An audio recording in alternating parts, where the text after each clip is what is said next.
Hello students, can you listen me? Okay.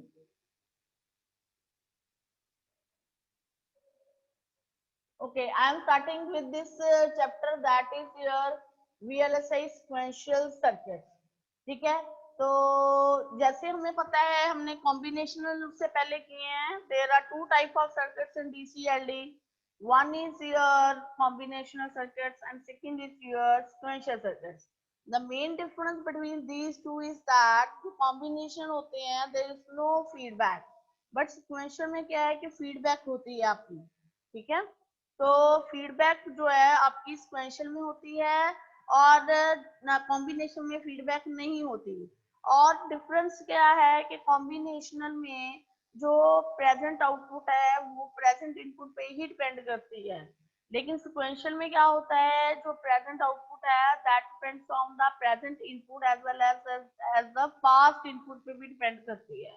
ठीक है, so that's why हमें past input and past output पे भी डिपेंड करती है, तो that's why we need feedback in the case of sequential circuits.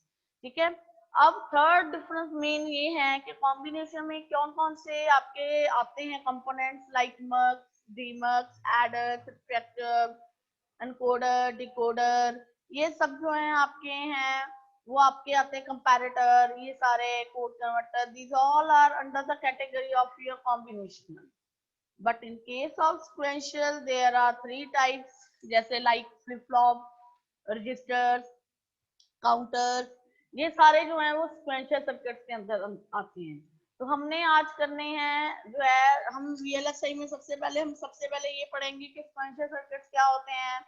ठीक है, हमने ये बता दिया मैंने कि सिक्वेंशियल सर्किट्स क्या होते हैं. फिर sequential circuits is further divided into two parts. First is your synchronous sequential circuit and other is your asynchronous sequential circuit. Synchronous sequential circuits में क्या होता है कि आपकी जो क्लॉक है उसमें क्लॉक का डिफरेंट होता है ए सिंक में और सिंक में. ठीक है, तो इसके बाद हम इस लेक्चर में हम flip flop, different type of flip flop पढ़ेंगे, उनकी वर्किंग देखेंगे, उनके एक्साइटेशन टेबल देखेंगे, उनके ट्रूथ टेबल देखेंगे. उसके बाद हम लोग इसमें जो है VHDL, naturally your subject name is VLSI, लेकिन इसके अंदर हमारी जो लैंग्वेज है that is used is VHDL. ठीक है, तो उसके अंदर हम लोग जो है उसकी प्रोग्रामिंग करेंगे, कैसे फ्लिप फ्लॉप की प्रोग्रामिंग होती है. ठीक है, तो चलिए स्टार्ट करते हैं. Very first is your synchronous. What is the difference between the synchronous and asynchronous sequential circuit? Synchronous sequential circuits क्या होते हैं जिसमें देखिए सिंक्रोनस में क्या होता है जो मेमोरी एलिमेंट्स होते हैं are used as clock flip flop. मतलब नेचुरली सिंक्रोनस सीक्वेंशियल सर्किट में मैंने पहले भी बोला है कि फीडबैक पाथ होता है, तो नेचुरली उस केस में मेमोरी चाहिए. अगर प्रीवियस चीज को किसी को स्टोर करना है तो जो मेमोरी एलिमेंट सिंक्रोनस में यूज होते हैं वो क्लॉक्ड फ्लिप फ्लॉप होते हैं. फ्लिप फ्लॉप दो तरह के होते हैं, क्लॉक्ड एंड अनक्लॉक्ड. मतलब flip flop without clock and with clock. ठीक है, तो जो सिंक्रोनस में है क्लॉक्ड फ्लिप फ्लॉप यूज होते हैं, और जबकि ए सिंक्रोनस में क्या है अनक्लॉक्ड फ्लिप फ्लॉप यूज होते हैं, या टाइम डिले जो है वो यूज होता है जो है एलिमेंट्स में. ठीक है, second part is difference is जो ऑपरेटिंग स्पीड होती है आपके सिंक्रोनस में वो जो है क्लॉक की डिपेंड करती है टाइम डिले पे.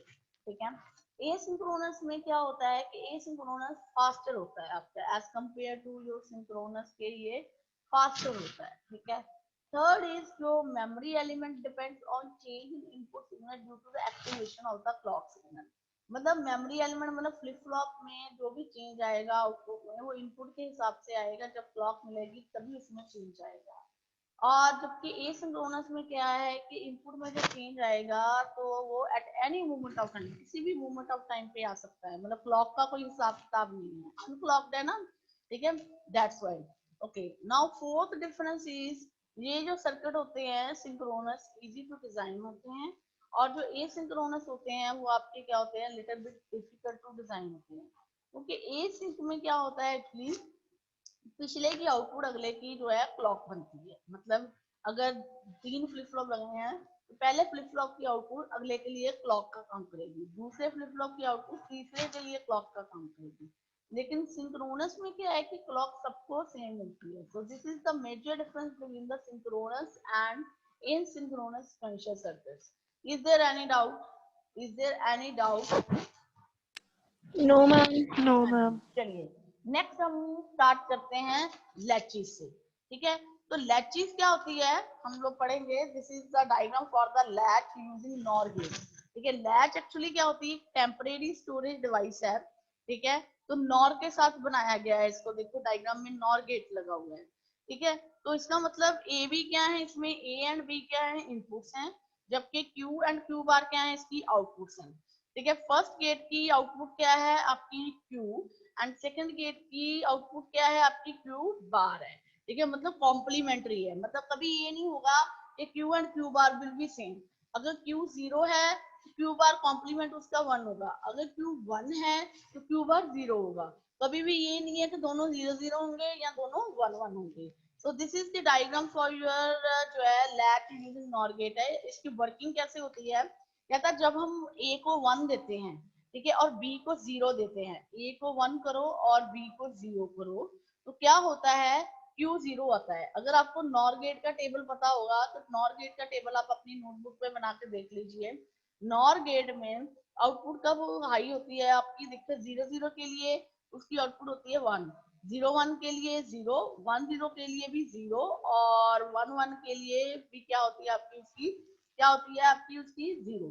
ठीक है, तो नेचुरली अगर ए 0 देती हूँ, ठीक है, अगर एक भी इनपुट आपकी इसमें जो है, सॉरी ए की वैल्यू मैंने 1 दी है, ठीक है, एक भी इनपुट आपकी 1 हो जाती है तो क्यू हमेशा क्या जाता है, नॉर गेट के टेबल में चेक कर लीजिए आप लोग कि उसके उस केस में क्यू क्या आता है आपका 0. और क्यू 0 आता है और जब अगर आपका क्यू 0 आता है तो नेचुरली क्यू बार क्या होगा, ऑब्वियस है क्यू बार क्या बनेगा आपका 1 बनेगा. क्यों, क्योंकि Q is connected to your B के साथ कनेक्टेड है. बी की वैल्यू कितनी है 0, बी आपका 0 है और क्यू आपका क्या है, आपका क्यू आपका क्या था आपका 0. तो आपको पता है नॉर गेट में 0 0 के लिए आउटपुट क्या आती है, Q bar will be equal to 1 होगा. तो इसका मतलब क्या है, ये एक इन्वर्टर की तरह काम कर रहा है, जिसको कह लो नॉर गेट एक इन्वर्टर की तरह काम कर रहा है. तो this is the simple latch है. इसका मतलब ए की वैल्यू क्या आएगी, जो आर की होगी, और बी की वैल्यू क्या आएगी, जो एस की होगी. मतलब ए क्या है, ए रीसेट हो गया, मतलब रीसेट मतलब क्यू की वैल्यू 0 होगी ना इस केस में. ए अगर 1 है तो A is equal to R हो जाएगा और B is equal to S. B S के इक्विवेलेंट कैसे आएगा, क्योंकि क्यू बार की वैल्यू क्या निकाल के दी मैंने आपको 1. तो इसका मतलब इसे ट्रांसपेरेंट लैच भी कहते हैं, बिकॉज आउटकम जो आउटपुट आई है वो इमीडिएटली आई है. जैसे इनपुट स्टेट जो है लैच करी तो आपकी आउटपुट आ गई. ठीक है, तो इसे ट्रांसपेरेंट लैच भी कहते हैं. ठीक है, okay, next is here, is there any doubt, is there any doubt, is there any doubt? Kindly respond me students. No ma'am. चलिए नेक्स्ट इज नेक्स्ट नो करते मैम. हैं लैच का नेक्स्ट करते हैं पार्ट एसआर लैच से हम start करते हैं. SR latch using NAND gate. SR latch using NAND gate मतलब जिसमें सिर्फ नैंड गेट होंगे. एस एंड आर, देखिए दो इनपुट्स हैं एस एंड आर, और क्रॉस कपल्ड. क्रॉस कपल्ड मतलब क्यू की और जो पहले की नैंड गेट की आउटपुट है that becomes the input for the second NAND gate, और जो सेकंड नैंड गेट की आउटपुट है दैट कम्स दी जो है that becomes the input for the first NAND gate. तो क्रॉस नेचुरली ये जो शो किया हुआ है दिस इज क्रॉस. ये देखो यहाँ से ये क्रॉस करके इसको गई, ये क्रॉस करके इसको आई. ठीक है, तो ऐसा latch simple form of latch है, इसे सेट रीसेट लैच भी कहते हैं. ठीक है, तो कहता है यूनिवर्सल गेट्स एक्चुअली हम यूज करते हैं किसी लैच सर्किट को बनाने के लिए. आपको पता NAND and NOR universal gates होते हैं. तो लैच सर्किट को हम नैंड के साथ भी बना सकते हैं और नॉर के साथ भी. हम पहले करेंगे नैंड गेट के साथ, फिर मैं आपको दिखाऊंगी नॉर गेट के साथ. तो this is the SR latch using NAND gate है, तो क्रॉस कपल्ड है. ठीक है, डायग्राम में आपने देख ही लिया, दिस इज क्रॉस कपल्ड. तो इसका मतलब मैंने बता ही दिया कि जो पहले की आउटपुट दूसरे के लिए इनपुट, दूसरे की आउटपुट पहले के लिए इनपुट बनी है. ठीक है, तो इसका मतलब क्यू एंड क्यू बार क्या है, लैच की आउटपुट्स हैं. ठीक है, और कॉम्प्लीमेंट्री है. ठीक है, कॉम्प्लीमेंट्री मतलब एक 0 होगा तो दूसरा 1 होगा, अगर दूसरा 1 होगा तो जो पहले वाला 0 होगा. ठीक है, तो कहता है कि जो लैच इनपुट होती है वो एस है, एस का मतलब सेट, और आर इनपुट भी है, उसे बोलते हैं रीसेट इनपुट। ठीक है, तो सेट इनपुट क्या करेगी, जब सेट इनपुट मिलेगी इसको, सेट मतलब एस वन होगा, लॉजिक वन होगा, तो क्यू की वैल्यू क्या आएगी, वन, क्योंकि सेट हो जाना ना उसने। ठीक है, और जब आपकी रीसेट इनपुट को मैं, जो रीसेट इनपुट मिलेगी जब आएगी, तो क्यू की वैल्यू क्या आ जाएगी आपकी, जीरो। नेचुरली रीसेट किया तो रीसेट के टाइम आर वन हुआ तो क्यू बार वन होगा, तो क्यू जीरो होगा। जब सेट वन होगा तो क्यू वन होगा, मतलब एस और क्यू आपस में कनेक्टेड है, मतलब कनेक्टेड मतलब उनके बीच में कोई कनेक्शन है कि अगर एस वन होगा तो क्यू वन होगा, और अगर Q is equal to one हो गया तो क्यू बार जीरो हो जाएगा नेचुरली। और अगर मैं रीसेट इनपुट को वन करती हूँ तो क्यू बार वन हो जाएगा, क्यू बार वन हो गया तो क्यू जीरो हो जाएगा। ठीक है, तो हम इसका मतलब डिफरेंट डिफरेंट पॉसिबल कॉम्बिनेशंस लगा के देखेंगे इसमें। ठीक है, तो हमारा क्या आता है, जैसे पॉसिबल कॉम्बिनेशन में टू इनपुट्स हैं एस एंड आर, तो नेचुरली चार ही कॉम्बिनेशन बन सकते हैं, 0 0 0 1 1 0 1 1। अब हमने इसके लिए क्यू की आउटपुट निकालनी है और स्टेट निकालनी है। हम क्या करेंगे, one by one each case को डिस्कस करेंगे। ठीक है, चलिए सबसे पहला केस हम लोग करते हैं, when s is 0 and r is equal to 0। जब s भी 0 है, r भी 0 है। ठीक है, तो क्या है, सबसे पहला केस है आपका, इसका मतलब चार केसेस आपके बने, हम सबसे पहले केस को करने जा रहे हैं, s 0 r 0। तो कहता है नैंड गेट की, आपको याद होगा प्रॉपर्टी होती है, नैंड गेट की प्रॉपर्टी क्या है, नैंड गेट का ट्रुथ टेबल अपनी कॉपी पे बना लीजिए। 0 0 के लिए नैंड गेट में आउटपुट होती है 1, 0 1 के लिए भी 1, 1 0 के लिए भी 1, और 1 1 के लिए 0। इसका मतलब नैंड गेट की एक प्रॉपर्टी है, ट्रुथ टेबल अगर आपने बना लिया अपनी नोटबुक पे तो आप चेक कर सकते हो, नैंड गेट की एक प्रॉपर्टी है, कोई भी एक इनपुट 0 हो गई तो आउटपुट 1 हो जाएगी। ये आपको पता लग गया, any doubt in the truth table of NAND gate, No, ma'am. Any doubt? हाँ जी, काइंडली रिस्पॉन्ड में बेटा, any one student? No doubt, ma'am. Okay जी, तो नैंड गेट में क्या है आपकी बेटा प्रॉपर्टी होती है, अगर एक भी इनपुट 0 हो गई आउटपुट 1 हो जाएगी, और अगर आउटपुट 1 हो गई तो क्यू 1 होगा, तो क्यू बार 1 नहीं हो सकता, क्यू बार हमेशा 0 होगा, क्योंकि क्यू एंड क्यू बार दोनों जो है वो आपके इक्वल नहीं हो सकते। इसका मतलब क्या है, कहता है कि सबसे पहले केस है कि अगर मैं एस को 0 करती हूँ, एस भी 0 है, आर भी 0 है, तो मैं चाहे मतलब क्या है कि अगर एस 0 है, आर 0 है, दोनों है 0 है, तो क्यू बार तो दोनों 1 बन गए उस केस के मुताबिक, उस प्रॉपर्टी के मुताबिक। लेकिन आपको ये भी कंडीशन पता है, क्यू एंड क्यू बार दोनों सेम नहीं हो सकते, तो इस स्टेट को क्या बोलते हैं, इनडिटरमिनेट स्टेट, इनवैलिड स्टेट, क्योंकि इसमें क्यू और क्यू बार का पता नहीं चलता इन दोनों में से किसने 1 होना है। ठीक है, तो क्योंकि आर भी 0 है, इसकी प्रॉपर्टी, इस पे प्रॉपर्टी लगाएं तब भी क्यू बार 1 बनता है, अगर s इज इक्वल टू 0 वाले पे प्रॉपर्टी लगाएं तो क्यू भी 1 बनता है। तो लेकिन हमारे पता है कि क्यू एंड क्यू बार कभी भी सेम नहीं हो सकते, इट्स नॉट पॉसिबल।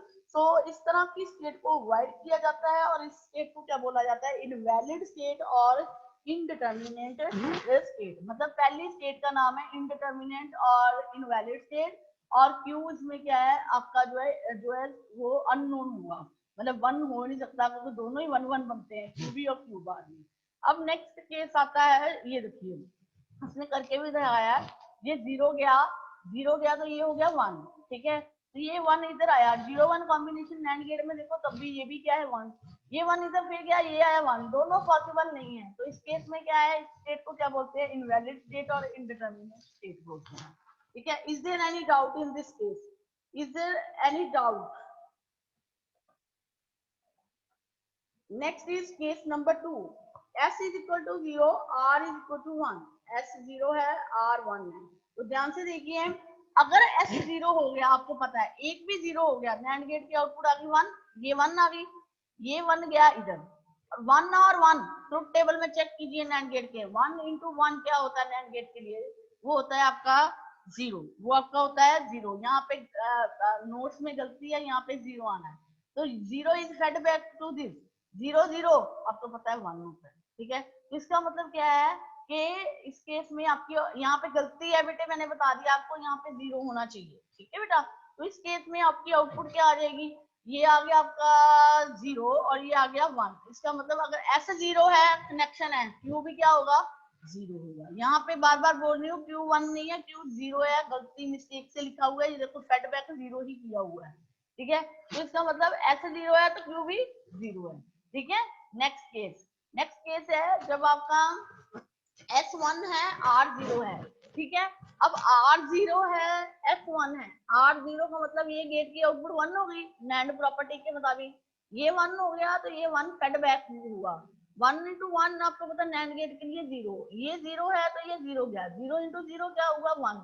इसका मतलब जब R, ध्यान से देखिए, जब S1 है तो Q 1 है, जहाँ कह लो R0 है तो Q बार 0 है, ठीक है। तो ये चीज है कि जब S1 होगा तो Q भी 1 होगा, जब पिछले केस में S 0 है तो Q भी क्या होगा, 0 होगा, ठीक है। नाउ लास्ट केस है जब आपका दोनों 1 1 है, ठीक है। जब दोनों 1 1 है आपके लास्ट केस में, तो क्या होगा आपका 1 1 के केस में, केस नंबर 4 में, ये स्पेशल केस है एक्चुअली। इसमें क्या है कि जो प्रीवियसली आपका स्टोर रहा होगा ना क्यू में, वही रहेगा। इसको भी हम एक एग्जांपल के साथ समझते हैं। R1 S1 में का मतलब क्या है, जो प्रीवियसली क्यू में स्टोर हुआ होगा वही स्टोर रहेगा, मतलब there will be no change, ठीक है। हम एक एग्जांपल के साथ समझते हैं। लेट अस सपोज के तक कंसीडर करते हैं, अगर प्रायर डाटा क्या है आपका 0, लेट अस सपोज प्रीवियस जो डाटा क्यू में क्या स्टोर किया हुआ है 0, अगर प्रीवियसली ये डाटा था तो हम ये ऑपरेशन परफॉर्म करके देखेंगे कि ऑपरेशन परफॉर्म होने के बाद भी इसमें क्यू की वैल्यू 0 ही रह रही है, इसका मतलब नो चेंज आएगा। चलिए हम करके देखते हैं। अगर मान लीजिए कि पहले डाटा स्टोर हुआ था क्यू में 0, तो ये 0 है और ये क्या है आपका, ये आपका 0 इधर से आया, ये 0 आना है, ठीक है। यहाँ पे फिर मिस्टेक है, ये आना है 0 0 0 पे आउटपुट क्या आ गई 1, ये 1 is fed back to this 1 into 1 क्या हुआ 0, तो इसका मतलब 0 ही सेव रहा, ठीक है। यहाँ पे बुक में नोट में थोड़ी सी गलतियां हैं आपके नोट में। यहाँ पे क्या है, यहाँ पे बेटा 0 आएगा क्योंकि x इज इक्वल टू 0 है, ठीक है। तो 0 0 आपका जो हुआ वो बेटा जी आपका ये 0 0 है, तो ये आपका 0 0 पे नैंड गेट की आउटपुट आ गई 1, ये 1 into 1 हो गया 0, तो जो पिछला डाटा स्टोर था वही रहा। नेक्स्ट केस हम लोग करके देखते हैं। लेट अस सपोज अगर 1 है, क्यू में क्या है 1, अगर 1 है तो 1 into 1 क्या बना यहाँ पे 0, और ये 0 1 into 0 क्या बना, आपको पता नैंड गेट में 1 into 0 क्या होता है आपका 1, तो नेचुरली जो प्रीवियस डाटा 1 था अगर क्यू में तो 1 ही रहा। तो कहने का मतलब क्या है, there will be no change. अब हम कंपाइल करते हैं इसको, तो 0 0 को इनवैलिड स्टेट बोलते हैं, मतलब क्रॉस डोंट केयर एक तरह से कह लो। 0 1 पे S 0 है तो Q 0, अगर S 1 है तो Q 1। इस स्टेट को क्या बोलते हैं, अगर Q 0 होता है तो उसे बोलते हैं रीसेट स्टेट, अगर Q 1 है तो उसे क्या बोलते हैं सेट स्टेट, और अगर 1 1 है तो उसे क्या बोलते हैं Q मतलब सेम ही रहा, मतलब no change. Is there any doubt to any student in the working of your SR latch? Any doubt? No, ma'am. चलिए, तो this complete your SR latch using NAND gate. अब नेक्स्ट आता है SR latch using NOR gate. अब हम इसको करेंगे NOR gate के साथ, तो डायग्राम बिल्कुल सेम है, ठीक है। मैं पिछला डायग्राम फिर दोबारा एक बार दिखा देती हूँ। जैसे ये है, सिर्फ यहाँ पे NAND गेट की जगह पे अब क्या लग गए हैं NOR गेट, ठीक है। Same diagram with NOR gate है, ठीक है। अब इसकी जो है हम ये क्रॉस कपल्ड है फिर, ठीक है, इसको हम लोग समझते हैं इसकी वर्किंग की, ठीक है। इसकी वर्किंग कैसे है, जब आपका S 0 है R 0 है, ठीक है।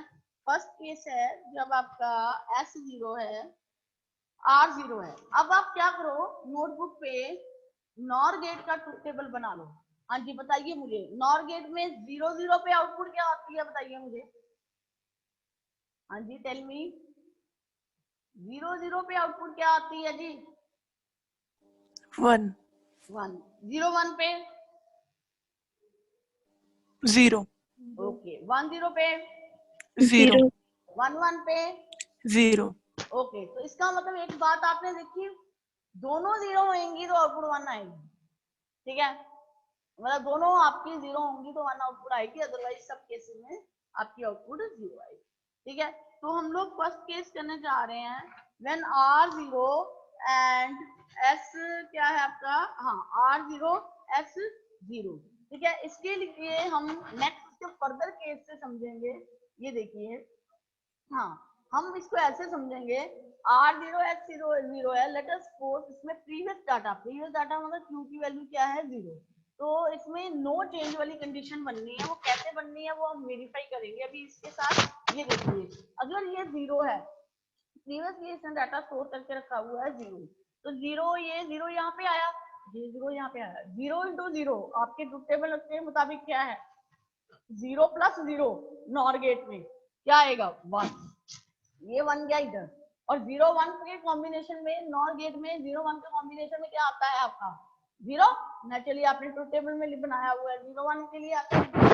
तो मतलब जो स्टोर था ऑलरेडी वही स्टोर रहा, ठीक है। इसका मतलब नो चेंज होगा इस तरह से, ठीक है। 0 0 केस के लिए अगर मैं let us suppose last data, पहले डाटा मैंने मान के चली थी कि स्टोर है 1 0, अब मैं डाटा मान के चल रही हूँ कि let us suppose data previously store किया हुआ है मैंने 1, तो नेचुरली ये 1 इधर आया, 1 इंटू 0 1 प्लस 0, आपको क्या पता है 1 प्लस 0, आपको पता है कि 1 प्लस 0 क्या होता है आपका नॉर गेट में, क्या होता है आपका 0।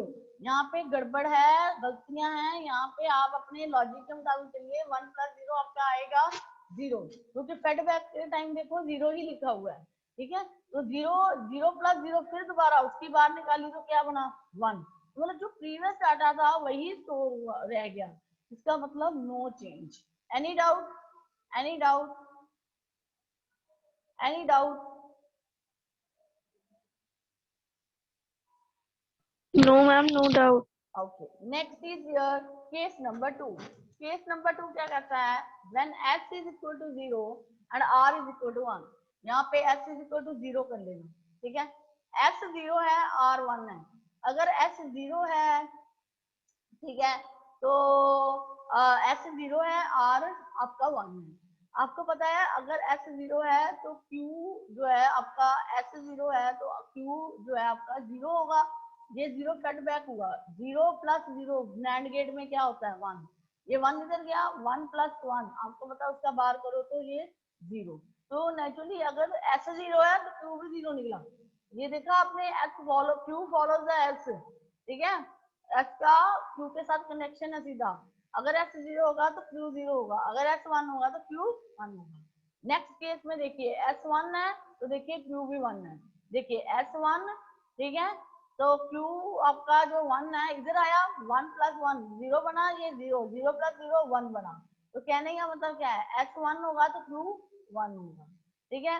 Next is your, next case is your s1 r1, जब s1 r1 होगा तो आपको पता है s1 होगा और यहाँ r1 होगा। आप देखो अपने ट्रूथ टेबल में कोई एक 1 हो जाए, नॉर गेट के कोई एक हो जाए या दोनों 1 हो जाए तो आउटपुट हमेशा 0 आती है।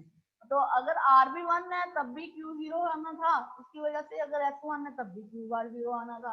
इसका मतलब ये कभी भी पॉसिबल नहीं है q1 q बार दोनों इक्वल हो जाए, तो इस तरह के स्टेट को क्या बोलते हैं इनवैलिड स्टेट, ठीक है। तो इसका ट्रूथ टेबल कंप्लीट करें तो 0 0 पे नो चेंज, 0 1 पे 0 रीसेट स्टेट, 1 0 पे 1 सेट स्टेट और 1 1 पे इनवैलिड। आपने एक डिफरेंस देखा नैंड और नॉर में, ये दोनों वाले कॉम्बिनेशन पे तो सेम चल रहा है, लेकिन ये कॉम्बिनेशन उल्टा हो गया, उसमें 0 0 में इनवैलिड स्टेट थी, 1 1 पे नो चेंज था। यहाँ पे क्या हुआ 0 0 पे नो चेंज है और 1 1 पे इनवैलिड स्टेट है। Any doubt, any doubt? No, ma'am. Okay, चलिए नेक्स्ट इज योर गेटेड लैचेज, ठीक है।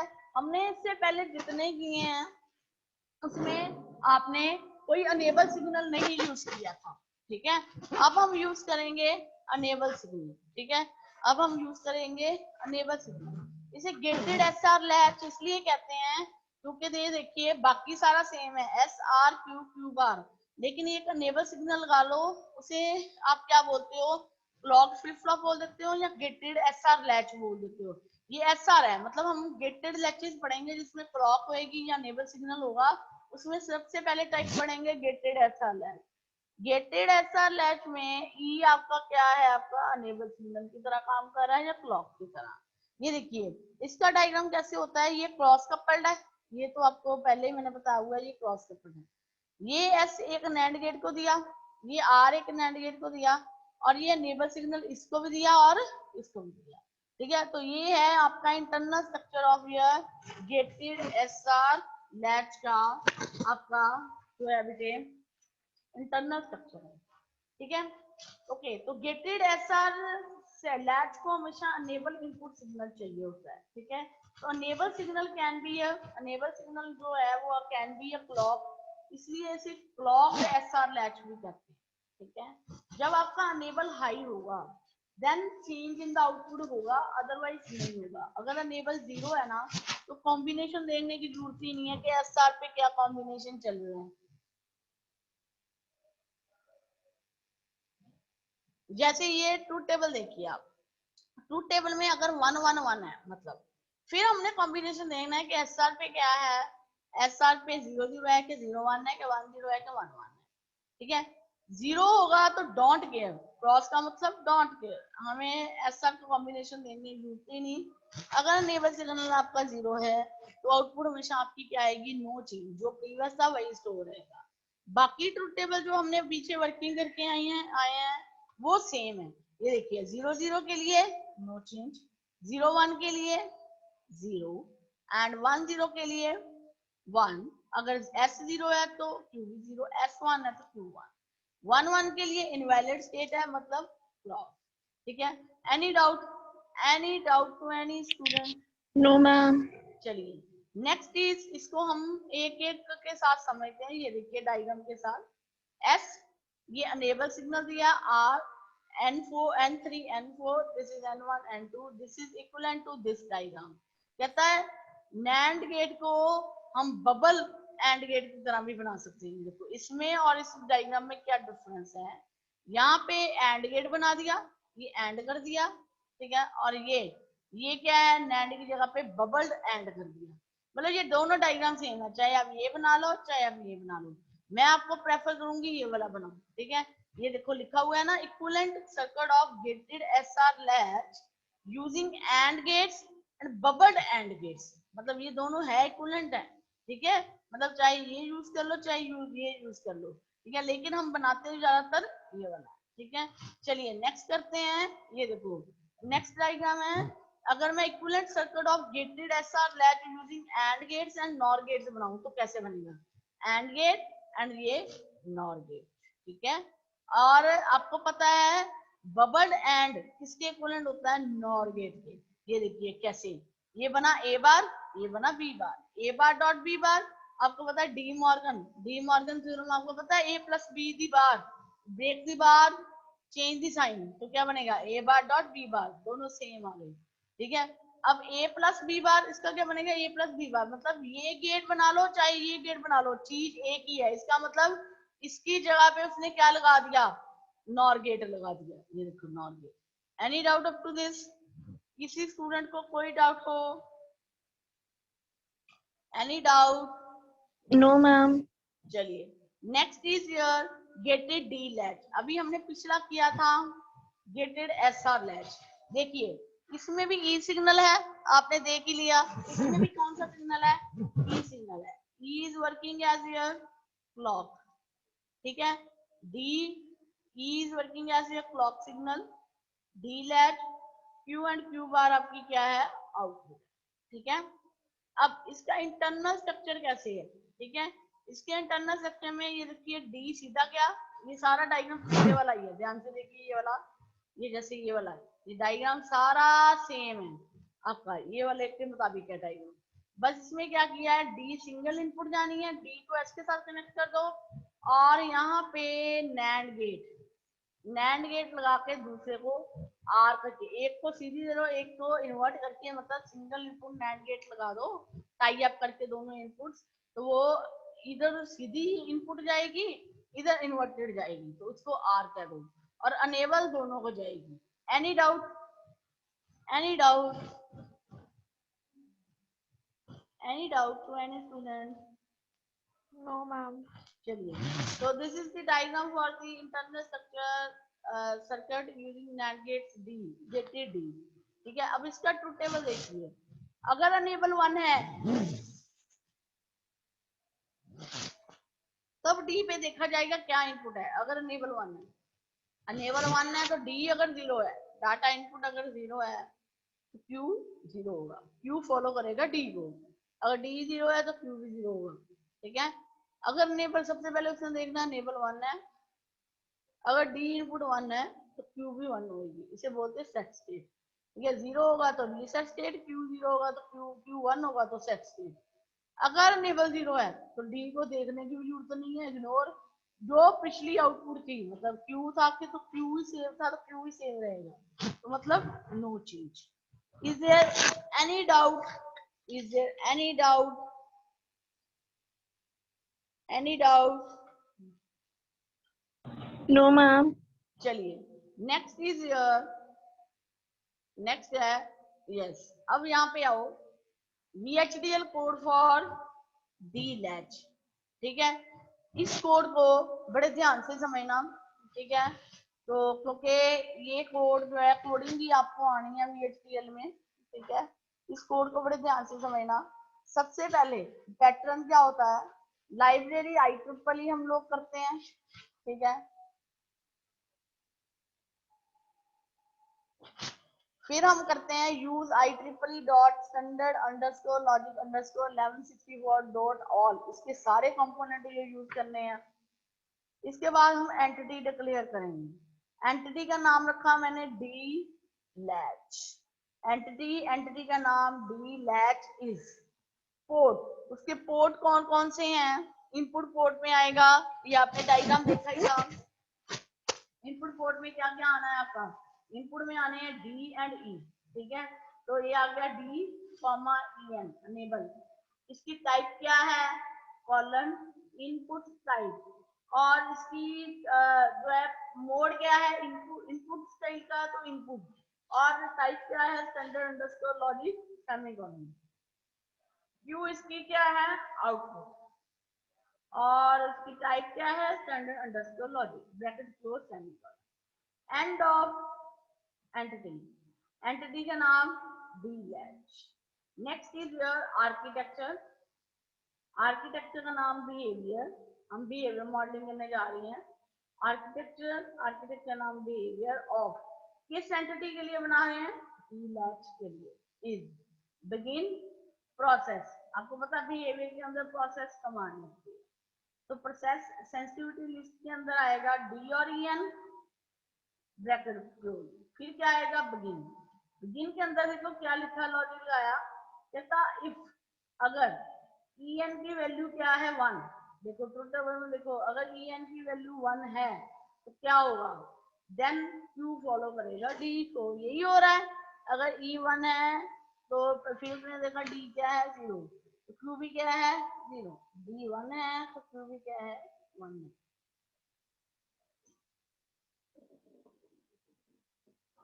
So if enable is equal to 1, then Q जो है that will be equal to D.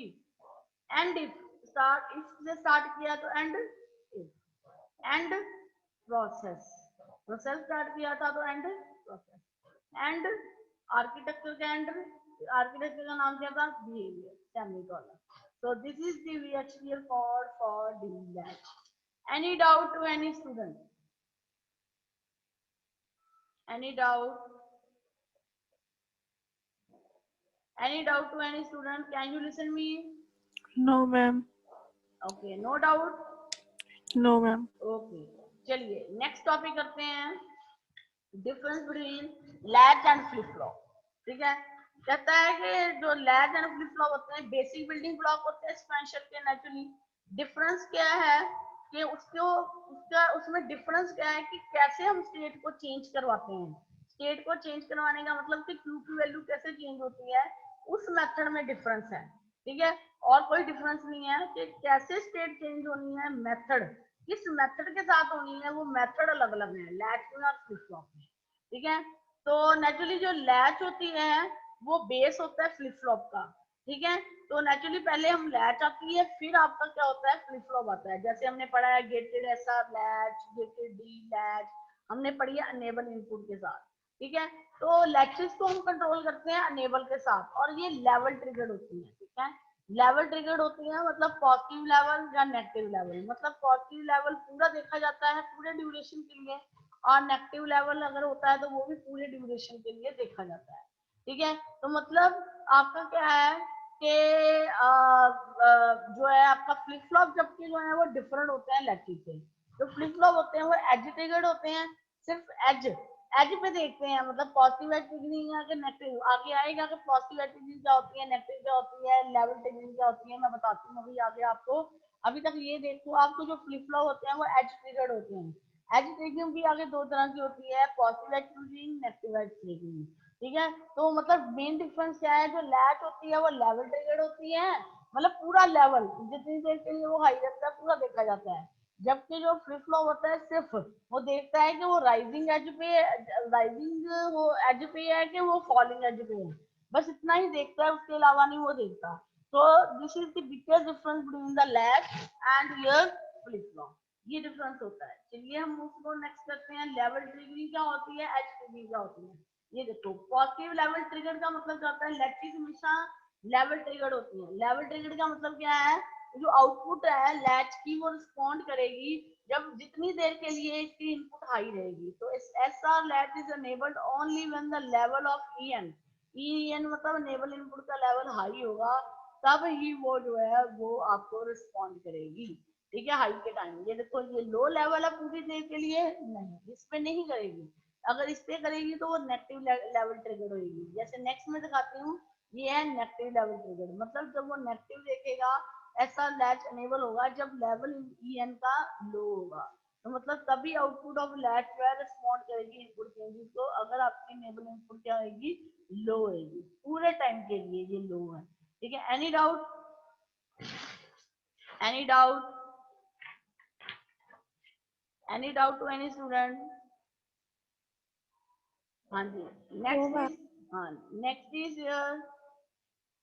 ये देखिए, negative level triggering SR latch बना हुआ है, ये सेम है। ये देखो डायग्राम हमने पहले भी देखा हुआ है। ये क्या है, अनेबल जो है इसको जा रहा है, इसको भी जा रहा है, इन्वर्ट होकर जा रहा है। ठीक है, ये है सेट, यहाँ पे सेट आना है, S C L E S C T लिखा जाना, सेट अनेबल बार रीसेट। इसका ये डायग्राम है, इंटरनल स्ट्रक्चर है। ये नेगेटिव लेवल ट्रिगर्ड कैसे पता चला, जैसे अनेबल की क्या है, बार है। अगर अनेबल सिग्नल विदाउट इन्वर्टर दिया जाता तो वो पॉजिटिव लेवल ट्रिगर हो जाना था, लेकिन इन्वर्टर के थ्रू दिया है तो वो आपका नेगेटिव लेवल ट्रिगर हो गया। उसका सिंबल कैसे होता है, S R Q Q bar E की बार। बबल लगने का मतलब क्या है, वो नेगेटिव लेवल ट्रिगर है। Any doubt, any doubt? No, ma'am.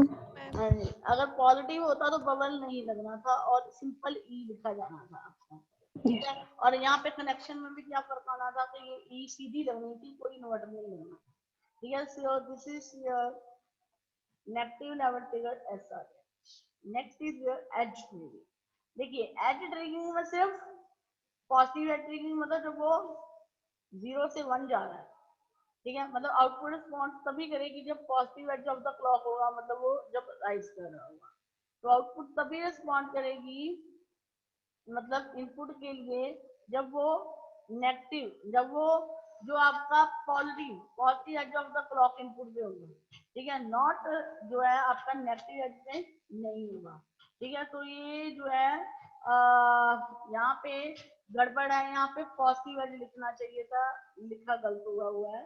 Changes in the input only at the positive edge of the clock pulse, तो यहाँ पे पॉजिटिव आना है word, positive edge of the clock pulse. ठीक है, नेक्स्ट देखिए, negative edge. Negative edge मतलब falling edge. तो कहने का मतलब जब वो 1 से 0 क्लॉक जब 1 से 0 हो रहा होगा तब आउटपुट रिस्पॉन्ड करेगी। तभी देखो यहाँ पे लिखा है ना, negative edge of the clock pulse at the clock input, तो यहाँ पे क्या लिखा होना चाहिए, positive edge of the clock pulse at the clock input. ठीक है, तो नेगेटिव में जब वो 1 से 0 हो रहा होगा तब वो रिस्पॉन्ड करेगा। Any doubt, any doubt? No, ma'am. हाँ जी, नेक्स्ट इज हम लोग करेंगे type of flip flop. Type of flip flop में हम 4 तरह के फ्लिप फ्लॉप पढ़ेंगे, इसकी प्रोग्रामिंग भी करेंगे, VHDL, SR flip flop, D flip flop, JK flip flop, T flip flop, ठीक है। तो फ्लिप फ्लॉप 4 तरह के होते हैं, ठीक है। उससे पहले मुझे एक क्वेश्चन का आंसर दो, विच, जो है मुझे चैट में लिख के देना, ठीक है। Which flip flop is known as, या which latch is known as your transparent latch. चलिए मुझे इसका जो है आंसर बताइए चैट में, ठीक है। मैम क्वेश्चन रिपीट करना। हाँ, क्वेश्चन रिपीट करती हूँ आपका मैं।